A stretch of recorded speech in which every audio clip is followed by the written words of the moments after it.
Poso maoni wiak, waiwanan kitana ni mua e yoski piataya posnotaman e yum MITW Podcast. A yospis piataya posnapi notaman e ne hisikimaka e yoso matnamin kihi.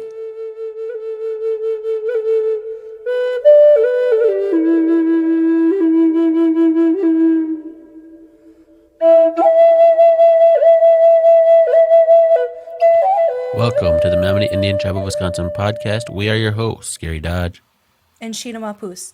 On this episode, we are joined by Vaughn Bowles, Public Information Officer for the Menominee Indian Tribe of Wisconsin. Welcome, Vaughn. Thanks, guys. Happy Friday. Happy Friday. I would like to remind everyone that we request you send in your COVID-19 related questions to us at podcast@mitw.org. And also that we are having National Guard testing that's available to the public next Tuesday from 10 a.m. to 6 p.m. at the Transit Center in Kashina, which is at W2727 R Children's Road. So, Vaughn, I've seen a lot of talk this week about double masking and if that is more effective or is needed now that there's a more infectious variant that is becoming more common. Can you talk about that? Sure. So double masking it's kind of an interesting topic. You know, technically double masking doesn't stop the inhalation of the virus, or not much, I should say. I mean, it's kind of like trying to catch, a penny with, a tennis racket or chain link fence. But what they can do if you double mask is it can block the respiratory droplets that you exhale. And technically double masking, does prevent the release of more of those droplets. So what it does is it's more of a safety measure for those around you rather than yourself and what you're inhaling. So is that something that you would recommend people start doing? I would say it really depends. And some people ask whether or not, double masking brings your mask safety up to like the level of an N95 mask. And I'd really say that depends on the types of materials you're using for your mask, the cleanliness of the materials, the thickness, whether or not there's a multi-directional weave, if it's chemically coated or electrostatically treated. A lot of the times the double masks don't bring it up to the effectiveness of the N95. But that said, double masking, they have done studies. It does release less droplets into the environment. If you don't have an N95 available, perhaps that is, a route you want to take. It really depends also on, the level of risk that the people you're going to be around are at. If you're around individuals who might be older, might have compromised immune systems, that definitely might be something that you consider doing. Do we have any evidence of the more infectious strain of the virus being in our community at this point? So there's evidence of some of the new strains being in Wisconsin. Right now, I'd say it'd be naive to think that we don't have that strain either near our community or in the community, and that's just due to the amount of inter-county travel that takes place on a daily basis. So yes, you can assume it's here already. We haven't done a lot of the analysis to break down the genome to see if it is that particular strain. So just assume it's here already. Okay. With the other, so apparently there's quite a few different variants or strains that are being found now. How many are there at this point? So that's actually a really great question. And the CDC recognizes 6 major subcategories of COVID-19 right now, not just specific strains. There are, dozens of strains, if not more at this point. That said, some mutations, completely harmless, don't change the virus at all. Some strains they've found are clinically more relevant. There are 4 of them in particular that I was able to find information on. One of them was the UK strain of B117 that we talked about a week or two ago. And they found that it has an unusually, they classify it as an unusually large amount of mutations. And that's allowed it to be a strain that spreads more easily. And that's due to a mutation on what's called the binding domain. It's the tip of the spike protein that everyone talks about. So when you see a picture of the little COVID with all the little spikes, it's a mutation at the very tip. There's also a South African strain designated as 1351.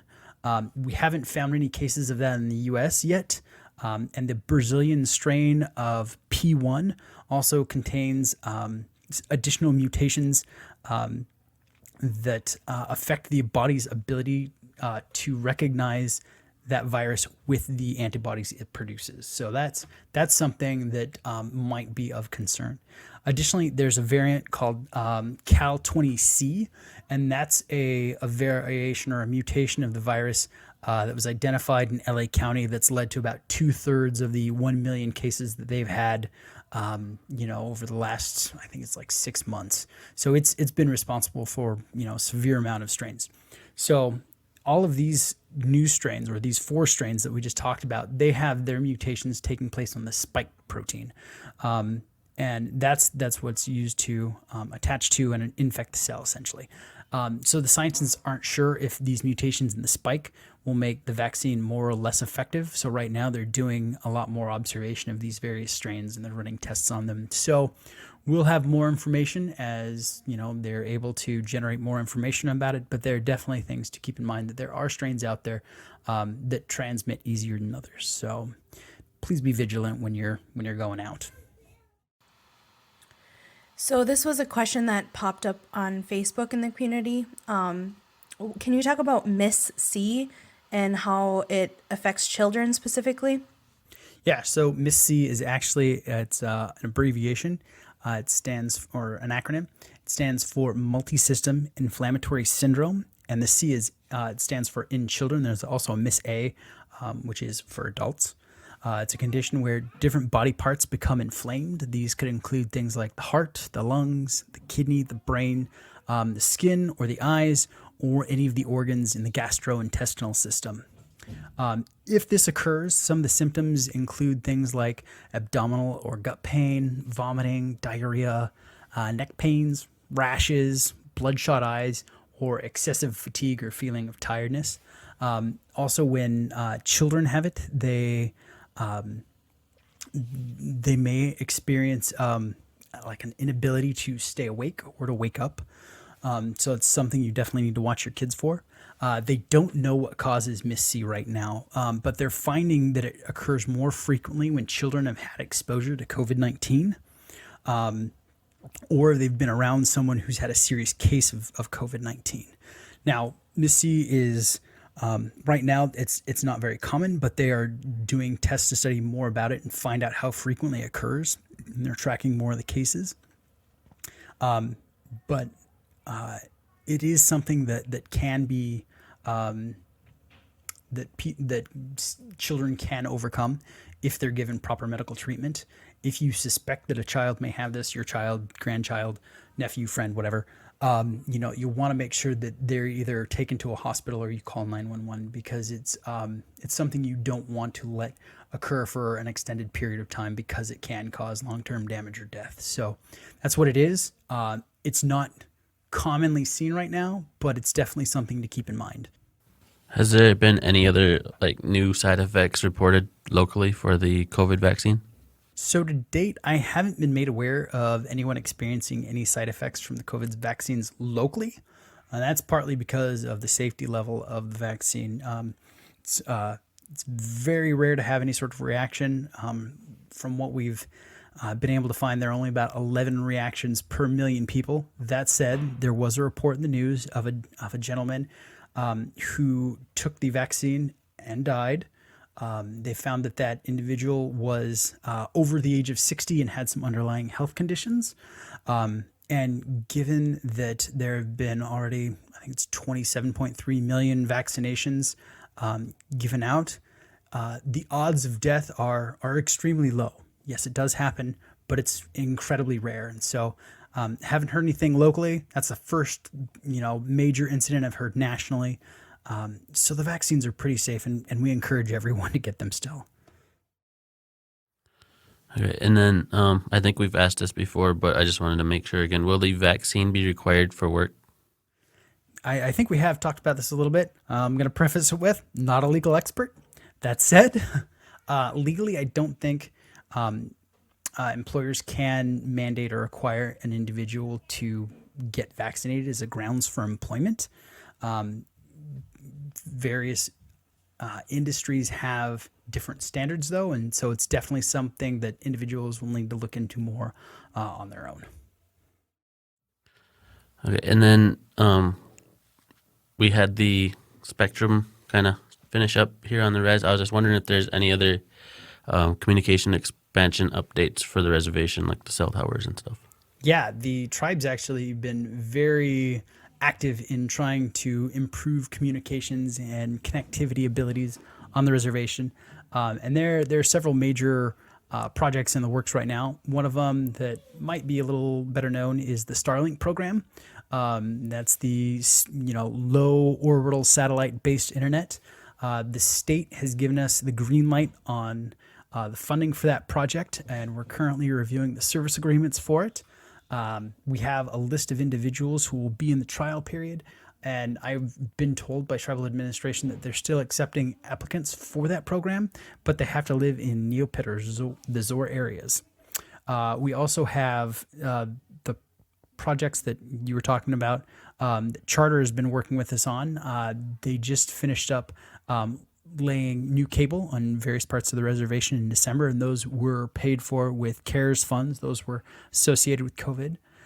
They're also working on updating the cable systems along VV and I believe Dodge Road, and that project should be finished in April.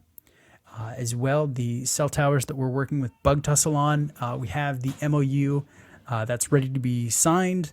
And the CARES fund paid for all the electrical equipment needed to obviously run electricity to the towers, which was actually a really large project, several $1 million for each of the towers, because some of them were offset into the woods, and so we had to run a substantial number or amount of cable for that. So we have all the materials; it's ready for installation. We're just waiting for final approval from the federal government. That occurs, I believe, in February is what they were saying. And also we've applied for spectrum in the 2.5 gigahertz frequencies. What that is those are frequencies that are going to be solely dedicated to 5G. And so the FCC is reviewing the tribe's application to be able to provide 5G on the reservation. So it's gone through 2 reviews. It's in its 3rd and final one, and hopefully that will be cleared in the coming weeks. Okay. Do you have anything else you'd like to add? You know what? We appreciate everyone's efforts to stay healthy and safe and slow the spread of COVID in the community. Thanks for watching out for your elders and loved ones, everyone. Really appreciate your help in this. Well, thank you. You bet, guys. Wawanan for listening to the Menominee Indian Tribe of Wisconsin podcast. You can find us on Apple Podcasts, Spotify, and Stitcher. You can also listen to the podcast on menominee-nsn.gov under the Community tab. Keep up to date by following us on Facebook at MITW Podcast. We do weekly updates with Vaughn and welcome any community questions you have regarding COVID-19. Please send them in to us via email at podcast@mitw.org.